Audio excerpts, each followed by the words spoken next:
Good morning, good afternoon, or good evening, depending on where you're listening. Welcome back to AI and the Future of Work. Thanks again for making this one of the most downloaded podcasts about the future of work.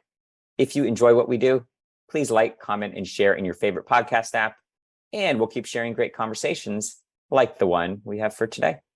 I'm your host, Dan Turchin, advisor at Insight Finder, the system of intelligence for IT operations, and CEO of PeopleRain, the AI platform for IT and HR employee service. We learn from AI thought leaders weekly on this show, and the added bonus is you get one AI fun fact each week. Today's fun fact, new research from data science PhDs at UPF in Barcelona developed algorithms to reduce what they call radicalization pathways in social media feeds. I don't know about you, but I've learned not to trust what's in my LinkedIn or Twitter feed. And years ago, I stopped using Facebook because I realized how it polarized my views on just about any topic. That tendency of social media feeds to make us extreme versions of ourselves has always concerned me. Not surprisingly, algorithms are designed to increase engagement, and oftentimes the best way to do that is to feed us extreme versions of what we've already watched. These radicalization pathways drive engagement and ad revenue, unfortunately. These researchers in Barcelona realized that by tagging adjacent videos or posts as either harmful or not trustworthy, they could reduce the radicalization effect without compromising engagement. Now, as a parent of two, this approach to W2W, or what to watch, algorithms is essential for social media to regain public trust. We really cannot afford another Cambridge Analytica scandal like the one from 2016 that literally tipped the balance of power toward bad actors in places from Chile to Botswana to, of course, the United States. We'll link to the full research paper in the show notes. But for now, let's shift to this week's conversation. Every week, we discuss the implications of AI for humanity. We ponder things like, is it good? Is it bad? Is it essential? Can it be controlled? Should it be controlled? We've debated whether or not it can be regulated, whether or not it should be regulated, and of course, what responsibility do AI vendors have for how it's ultimately used? Well, today's guest wrote the book on how AI impacts you. Call it a user's manual for life in an era of thinking machines. You probably listen to this podcast because you agree that AI can be used for good, but that we also must ask important questions about what could go wrong if it's used irresponsibly. Well, stay tuned for a masterclass on all of those topics.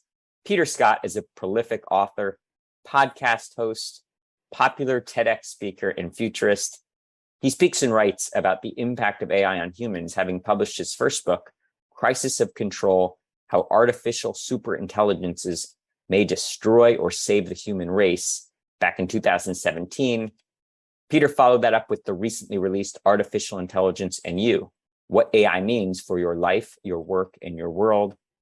Peter received his master's degree in computer science at Cambridge and worked at NASA's Jet Propulsion Laboratory before developing an interest in neurolinguistic programming, which led to, among other things, AI briefings in Britain's House of Lords. A true Renaissance man. Without further ado, Peter, it really is my pleasure to welcome you to the podcast. Let's get started by having you maybe share a little bit more about your background and how you got into this space. Oh, Dan, thank you for having me on. I love talking about this. All of these opportunities to do that are just an extreme pleasure. So it's really important and useful and rewarding to me to be talking with someone that's just such a fellow traveler on this journey. And I've been in the space of computers since getting a degree from Cambridge in computer science. And at that time, it was really on the ascendant. Like, it had not been, the field of computer science was just taking off. So that was really the time to get in at the ground floor, and just the lack of demographics, of course. But I think now is a similar situation with AI, that you get in at the ground floor of that. And I was born in Britain. I then wanted to get into the space business. I'd worked at observatories. I went to NASA's Jet Propulsion Lab, which was located in California, and worked there. So I ended up being dual citizen with America. And now I live in Canada on Vancouver Island. So triple citizen. Family's basically always renewing a passport is what it boils down to. And when those children arrived, I started thinking about the things that I knew about artificial intelligence at the time and the direction. And I thought, this really offers a double-edged sword. It could be so used for our benefit, but at the same time, there's an equal risk. And when you have children, as you know, you look at the world differently.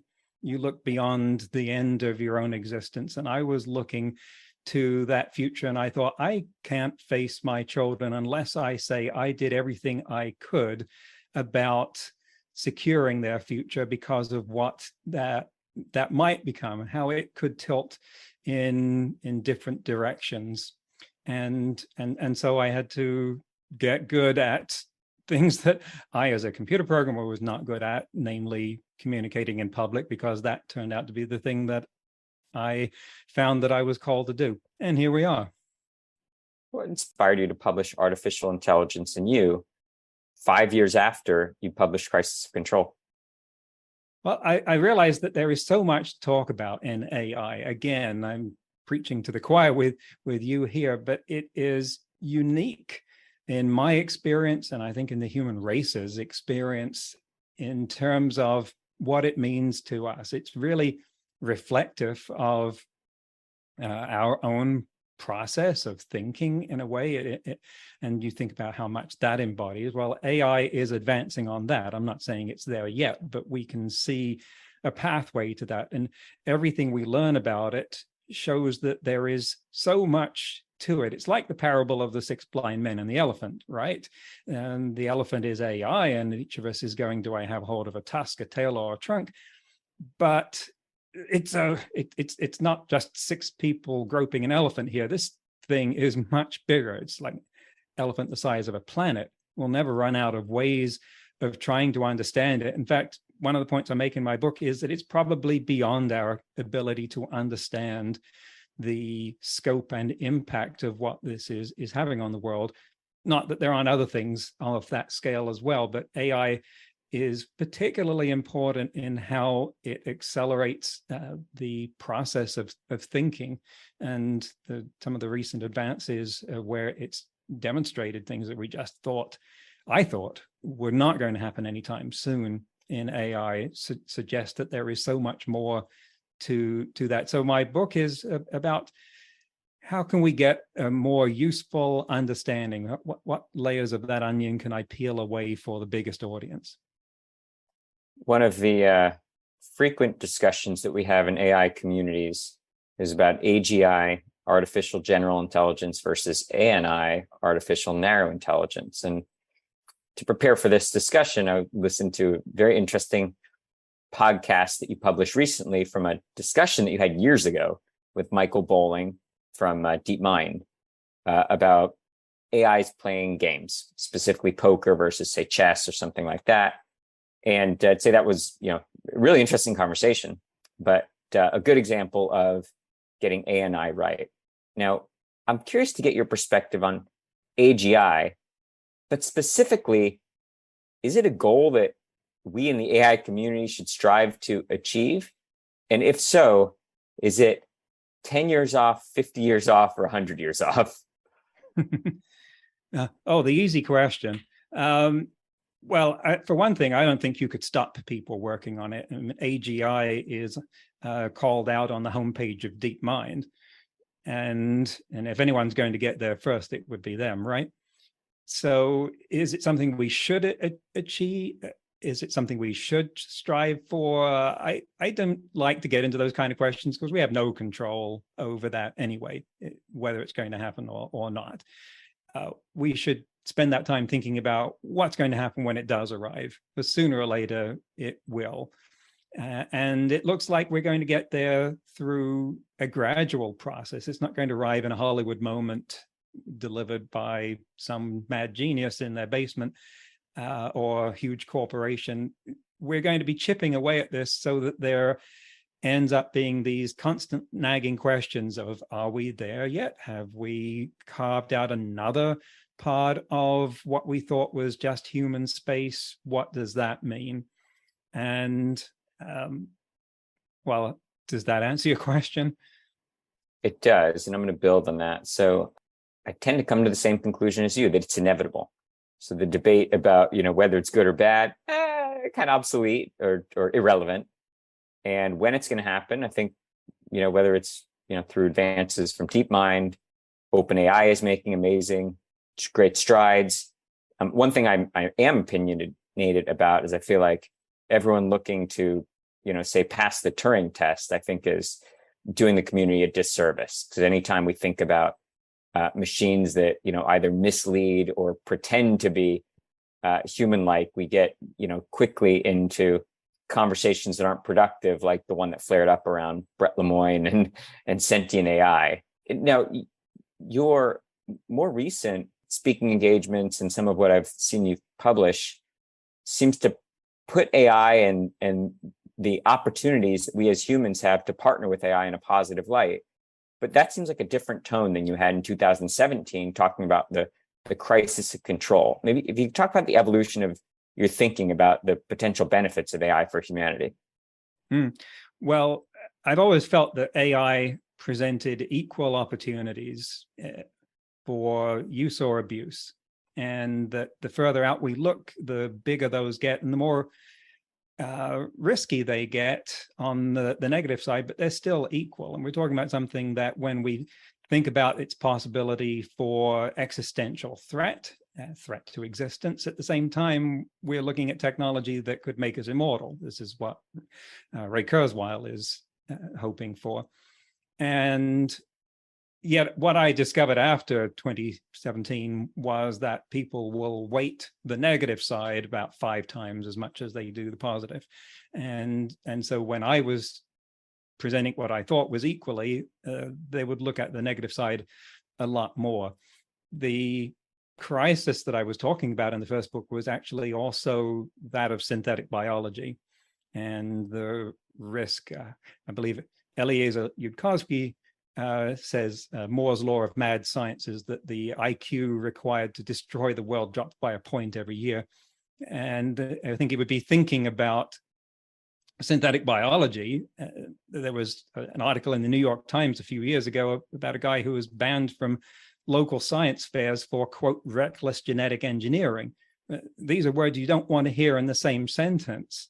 And so I was looking at that risk and the possibility that AI might actually be one of the ways that we mitigate that risk, because I don't know, frankly, how the people that are aware of and are responsible for mitigating the risk of unauthorized synthetic biology experiments get any sleep after what I found out.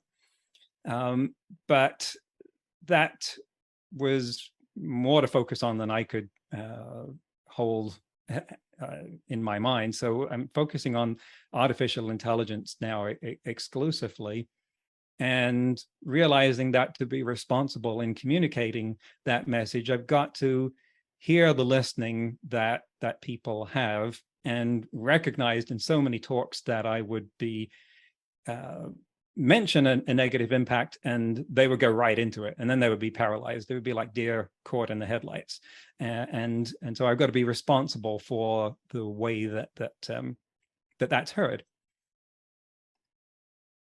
So we can never make the assumption that those in this community will practice AI responsibly. But just for a second, engage me in this thought experiment.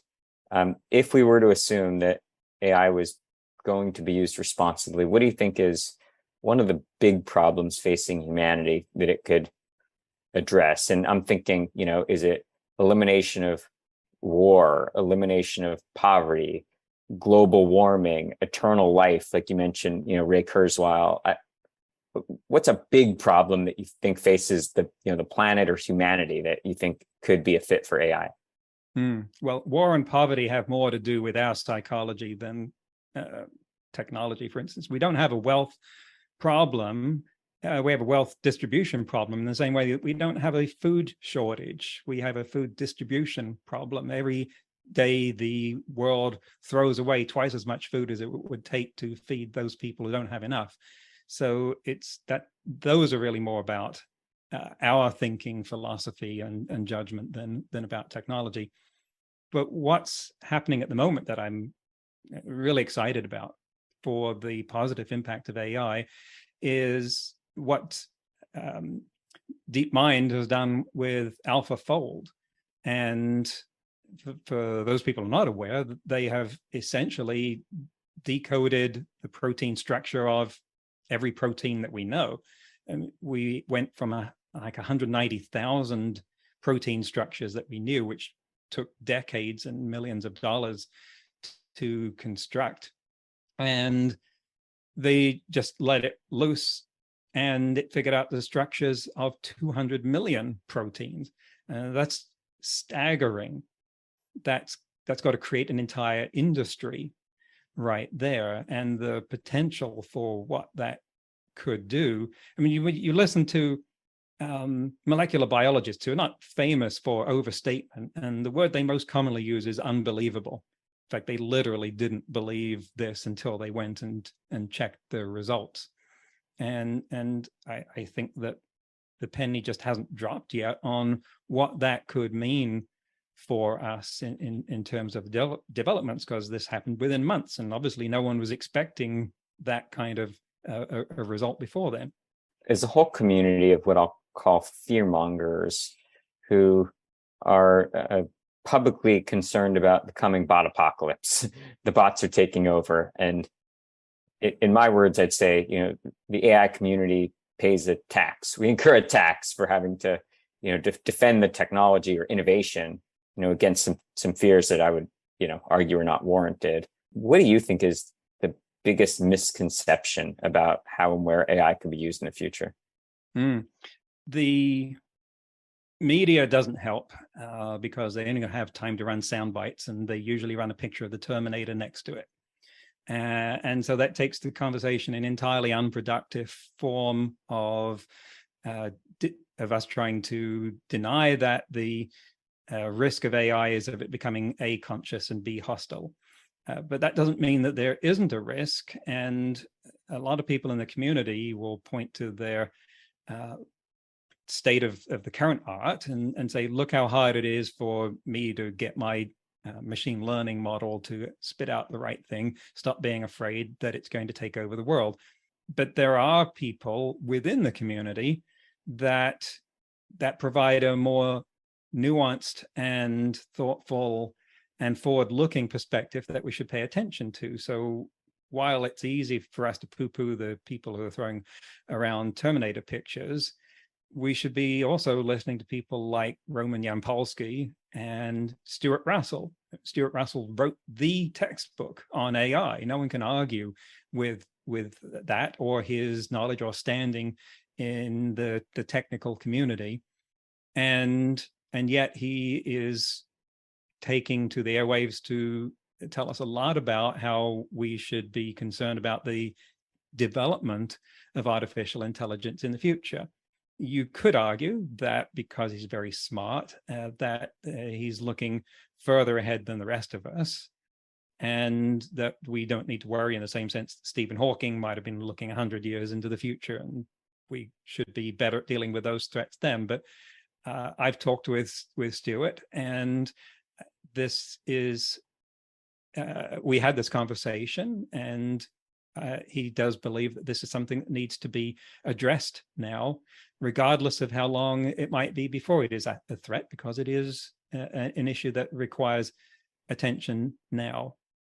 So let's assume in a positive way, not at all in an apocalyptic way, but that AIs and bots will continue to get better at performing tasks traditionally thought of as being reserved for humans, whether it's lifting heavy machines, working long hours, writing copy, there's amazing development in NLP work on. So, a lot of these traditionally human tasks in an era when, we've optimized for things that machines can do. What does it mean to be human? Well, that's a great question. And I think that as things accelerate, the rate of change accelerates, that we need to be comfortable with a more fluid self-identity.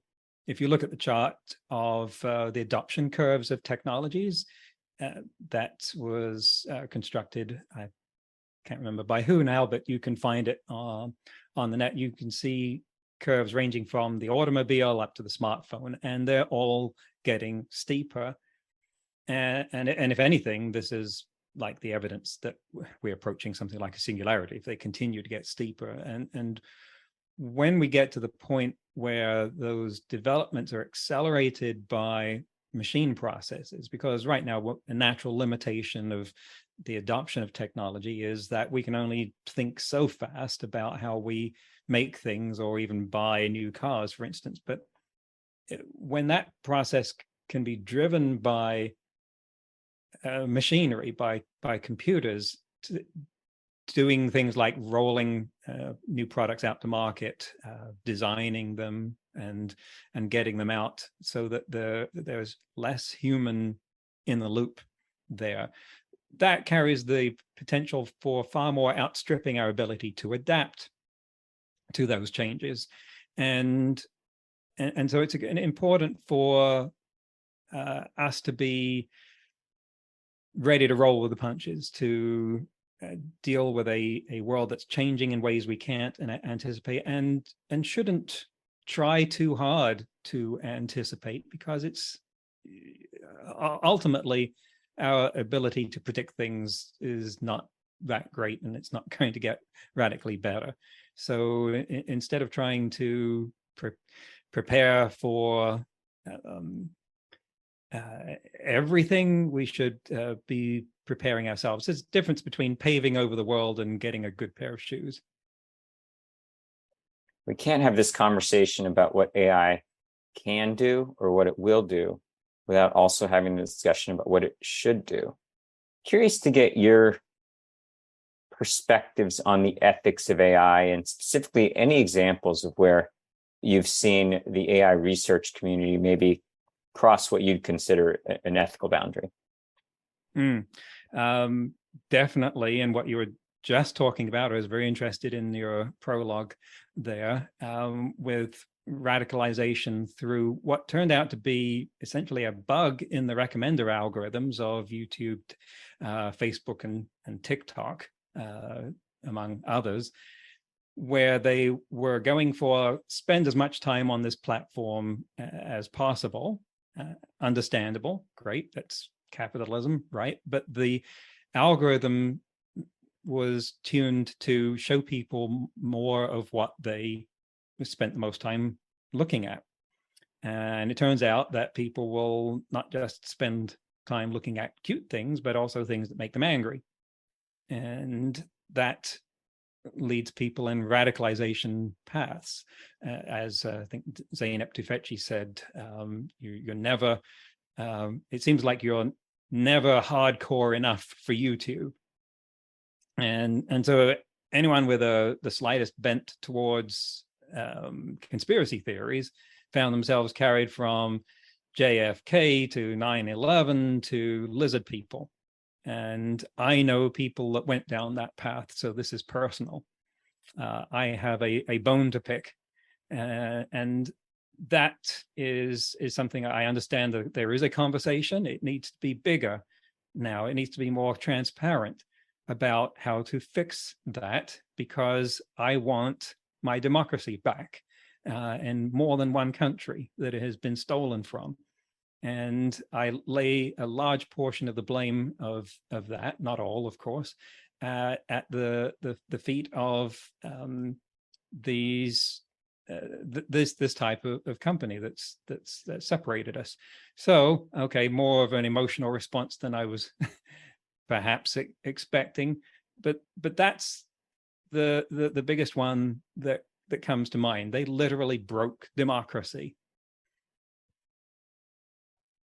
Unfortunately, there are massive economic incentives for using AI irresponsibly. And I think it's one of the biggest challenges we're going to face as a community is trying to rein in that tendency for organizations to use the technology recklessly. Yes. Now, Peter, let's say it's 2032. We're recording this in August of 2022. So it's August of 2032, and we're having a version of this conversation. And I ask you, what has surprised you most about developments in AI over the past decade? What's your answer? One of the things I would like to know, if I could look 10 years ahead, is deep learning models or machine learning models going to continue growing at the rate of doubling every 3.4 months, because then they would have grown by a factor of 1 trillion, which I don't think is likely, plus the power consumption would probably fry the earth. So at some point, I think that will slow down. And but what will have surprised me by then is almost by definition an impossible question to answer, because if I can think of it, then I'm probably not going to be surprised by that point. I might be surprised if it has not achieved a whole lot more results by then, given the staggering amounts of money being thrown at it right now.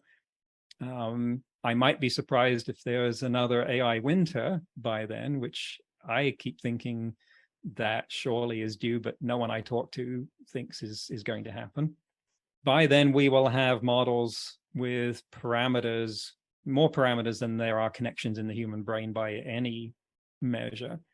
And that certainly leads us to wonder about artificial general intelligence. And while I think it's not likely to happen in the grand sense by then, I think we will still have seen enough eroding of the boundaries that we will have machine friends, and that we will have useful conversations with them. There will be obvious ways that they fall short of human contact, but that they will be productive.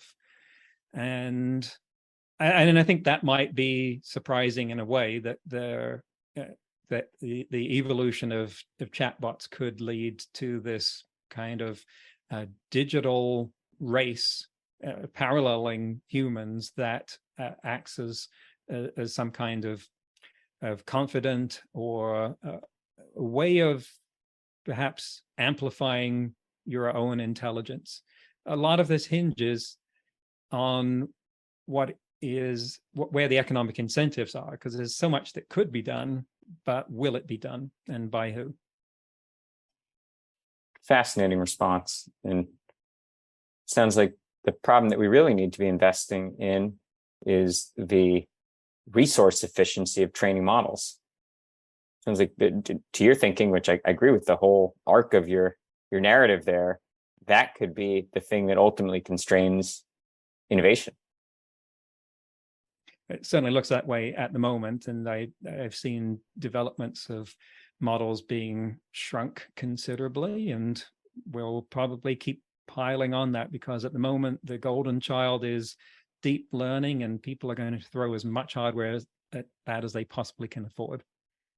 So Peter, it feels like we're just getting started, but we're actually about out of time.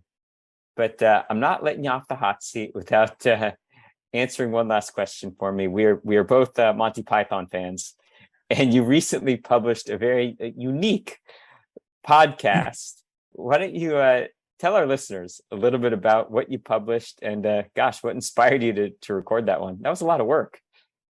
It was. It's definitely unlike anything else I've done, which is all interviews or expositions. But one day I just got this idea of how AI needed to have some of its ego deflated. And I like, for instance, reading Pamela McCorduck's books about history of computing science, and I refer to her as having given computer science the pantsing it desperately deserves. And I just thought about how some of the trends and tropes and themes in artificial intelligence right now sound like the punchline to a Monty Python skit. And then I thought, there's actually a whole bunch of those that I could do. So I did record a whole bunch of Monty Python skits with doing the voice myself, except where there was a computer voice, and it really taxed my ability to do that. But I thought it was in the grand tradition. Plus, every British person is supposed to be able to do this sort of thing, and Monty Python is supposed to be a common inheritance of us. So I just had a whole lot of fun. I found it funny, and if no one else does, then I still got enough out of it to poke fun at things from Lake Lemoyne to our quest for artificial general intelligence, and worked into the context of things like the dead parrot sketch and automated vehicles and so forth. It was very creative, and I will link to it in the show notes. Nice work on that one. Let's see, Peter, before we let you go, where can our listeners learn more about your work? Thank you. Well, humancusp.com is the website. That's humancusp.com. There's links to both books there, or you can find them on Amazon by searching for Crisis of Control or Artificial Intelligence and You, Peter Scott, and I'll bring up the book. The audio book will be out in about a week.